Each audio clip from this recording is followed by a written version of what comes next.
கிறிஸ்துவுக்குள் பிரியமான சகோதர சகோதரிகளே, இந்த மனமகிழ்ச்சியான காலை வேளையிலே நான் உங்களை வாழ்த்தி வரவேற்கிறேன். இன்றைய தினம் நாம் தியானிப்பதற்காக தெரிந்து கொண்ட வேத வசனம் மத்தேயு எழுதின சுவிசேஷம் 12ஆம் அதிகாரம் 37ஆம் வசனம்.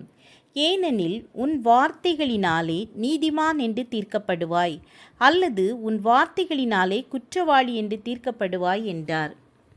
ஒரு வயதான தம்பதியர் எப்பொழுதும் ஆண்டவரை துதித்து கொண்டும் ஜெபித்து கொண்டும் ஆண்டவரை பற்றி மற்றவர்களிடம் சொல்லுவதையே வாழ்க்கையாக கொண்டிருந்தனர்.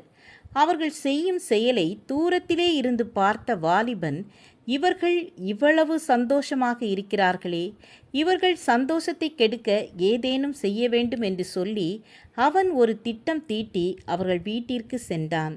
அவன் வீட்டிற்குள் நுழைந்தவுடன் மின்சாரம் துண்டிக்கப்பட்டது. இவனுக்கு ஒன்றுமே தெரியவில்லை. இவன் சத்தம் கேட்டு வயதான தம்பதியர் இவனை பற்றி அக்கறையாக விசாரித்து உணவு தந்து ஆண்டவரை பற்றி கூறினர். இவனும் சந்தோஷமாக கேட்டுக்கொண்டிருந்தான். மின்சாரம் வந்ததும் அவனுக்கு மிகுந்த ஷாக்கு. காரணம், வயதான தம்பதியர் 2 பேருக்கும் கண் தெரியவில்லை.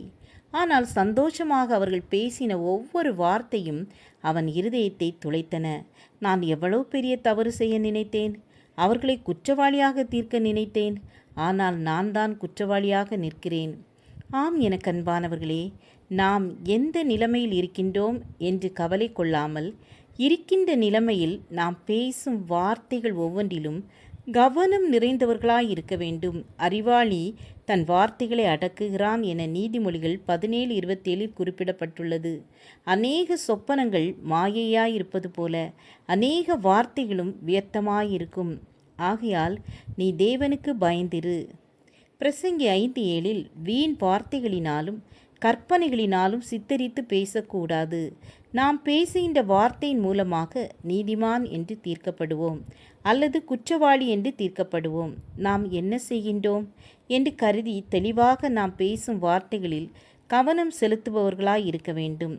நம் நாவில் புறப்படுகிற ஒவ்வொரு வார்த்தைகளும் கிருபையுள்ள வார்த்தைகளாக மட்டுமே காணப்பட வேண்டும். ஒருபோதும் பிறரை காயப்படுத்துகிறதாக இருக்கக்கூடாது. ஆகவே நாம் கவனமாக பேச வேண்டும். ஜெபம் செய்வோமா?